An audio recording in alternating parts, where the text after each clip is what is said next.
unos a otros, si alguno tuviera queja contra otro.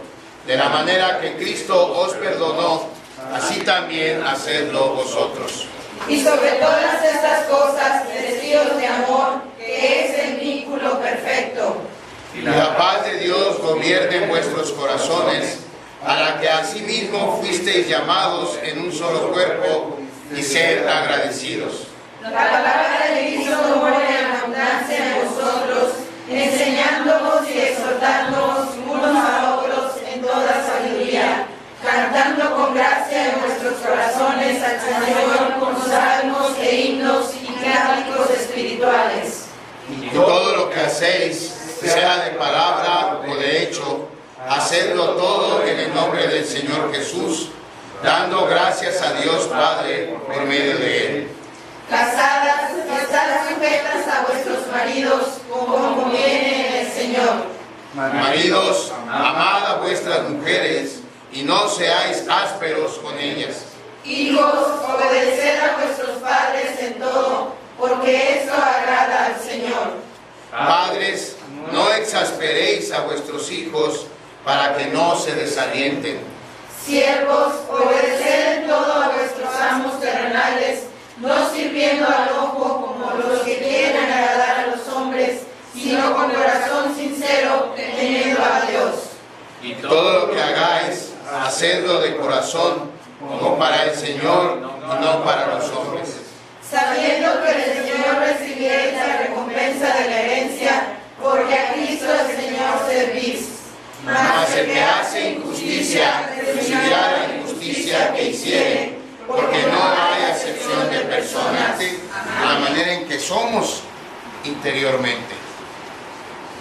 Por eso es que Pablo habla de estos dos tipos de cambios, cambios en el interior, cambios en el exterior. Por ejemplo, en el versículo 8 y en el 9 de Colosenses 3, Pablo dice que como seguidores de Cristo debemos dejar la ira, el enojo y la malicia.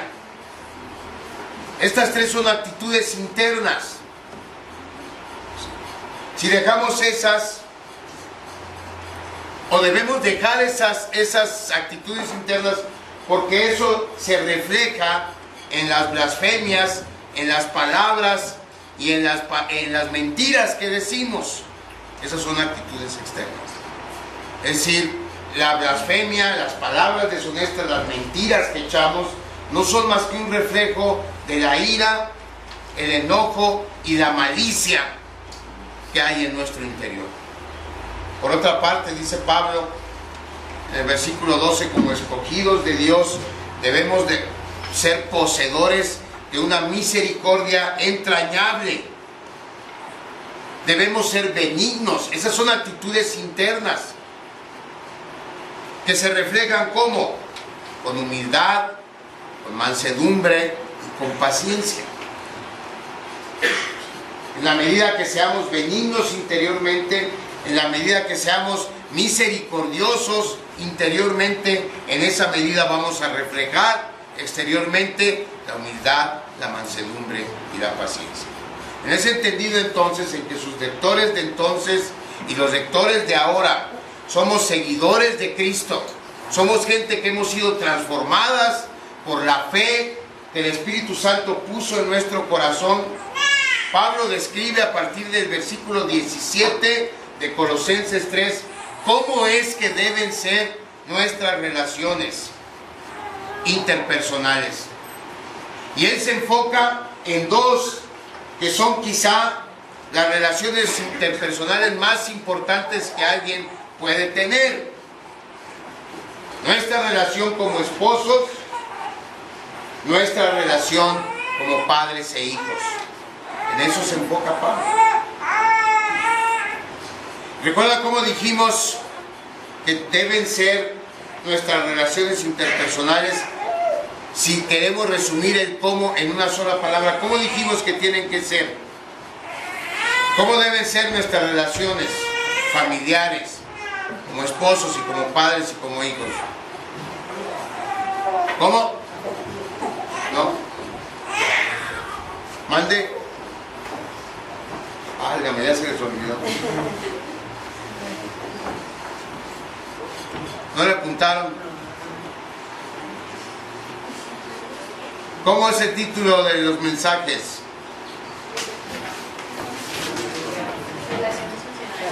¿Cómo deben ser entonces? Funcionales. Nuestras relaciones deben ser funcionales. Algo funcional es, recuerden que dijimos, según el diccionario, algo funcional es algo que es fácil, útil y cómodo. Algo que funciona eficazmente de acuerdo al diseño para lo cual fue creado.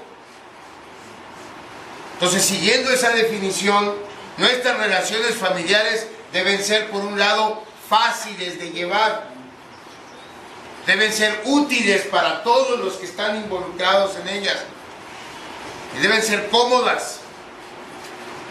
No podemos estar incómodos en medio de nuestra familia. Es algo incongruente.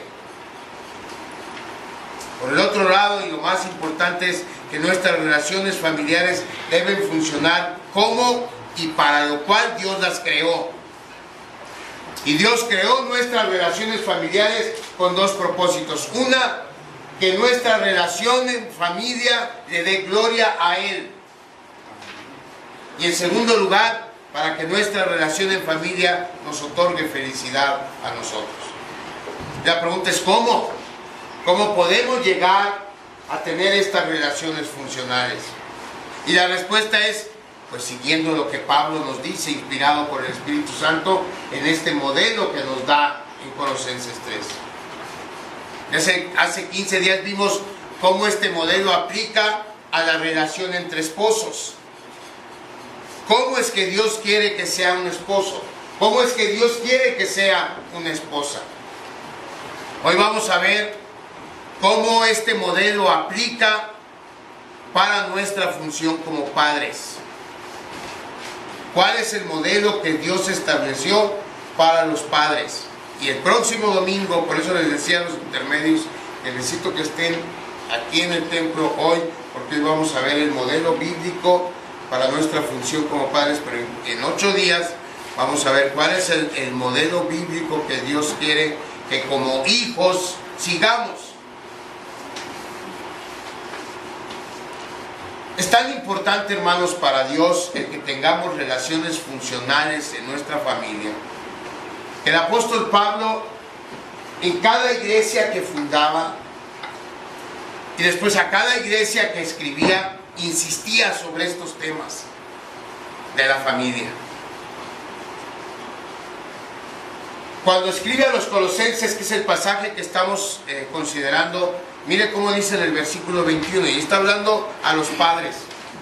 Padres, no exasperéis a vuestros hijos para que no se desalienten. Eso es en Colosenses. Cuando escribe a los Efesios, si usted va a la carta a los Efesios, en el capítulo 6, leemos en el versículo 4, y vosotros padres, no provoquéis a ira a vuestros hijos, sino criadlos en disciplina y amonestación del Señor. Hermanos, se han escrito libros, se han escrito ensayos, se han escrito una tonelada de artículos sobre la paternidad. Desde siempre, nuestro Dios reduce todo lo que debemos saber en este asunto, no con tratados, no con ensayos, no con libros gruesotes, simplemente con declaraciones claras, concisas y precisas. En Colosenses 3:21 solamente dice, no exasperéis a vuestros hijos para que no se desalienten. Es todo lo que Pablo dice, inspirado por el Espíritu Santo, en relación a la crianza de los hijos. No exasperéis a vuestros hijos. Y en Efesios solo dice, vosotros padres no provoquen a ira a sus hijos, pero criadlos en disciplina y amonestación del Señor. Ese es el patrón que Dios tiene para nosotros como padres. No exasperar a nuestros hijos, no provocarlos a ira, sino criadlos en disciplina y en amonestación del Señor. Eso es lo que vamos a ver en esta mañana. Vamos a orar antes. Padre, te pedimos tu ayuda una vez más a aproximarnos a tu palabra. Ayúdanos a interpretarla correctamente. Permite que el mensaje tuyo fluya a través de tu siervo. Por tu misericordia, por tu poder, a pesar de nuestros errores. Permite, Señor, que tu pueblo sea edificado y que como padres entendamos el patrón que tú has establecido para criar hijos felices, para que esos hijos felices se conviertan en hombres de bien, en hombres que te sirvan y te amen y amen a sus semejantes. En Cristo Jesús. Amén. Es muy importante que si vamos a hablar de este patrón que Dios estableció para nosotros como padres, recordemos que como pueblo que somos redimido para Dios mediante Jesucristo, uno de nuestros llamados, o el llamado principal que tenemos, es a ser diferentes. Dios nos ha llamado para ser distintos a aquellos que aún no le conocen. Toda la enseñanza del Antiguo Testamento y del Nuevo Testamento se dirige a esta realidad. Y de hecho, desde un inicio, desde que Dios llamó a su pueblo, Él les hizo esa encomienda. Si vamos al libro de Levítico, busque por favor el libro de Levítico.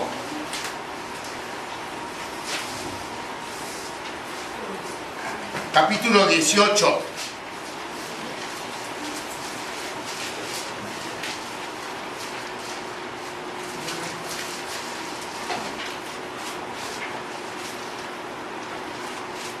En el versículo 3 dice: no haréis como hacen en la tierra de Egipto, en la cual morasteis, ni haréis como hacen en la tierra de Canaán, a la cual yo os conduzco, ni andaréis en sus estatutos.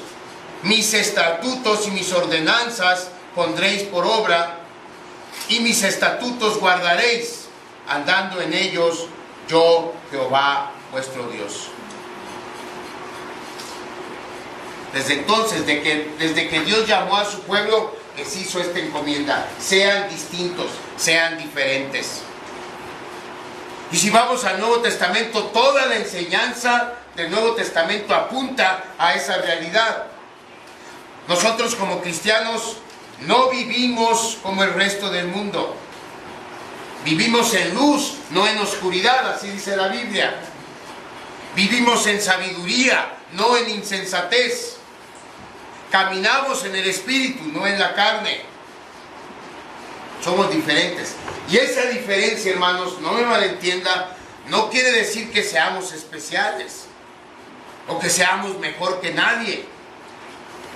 La diferencia es que por gracia nosotros hemos llegado al conocimiento de Dios mediante su palabra, mediante el Espíritu Santo que Él nos dio.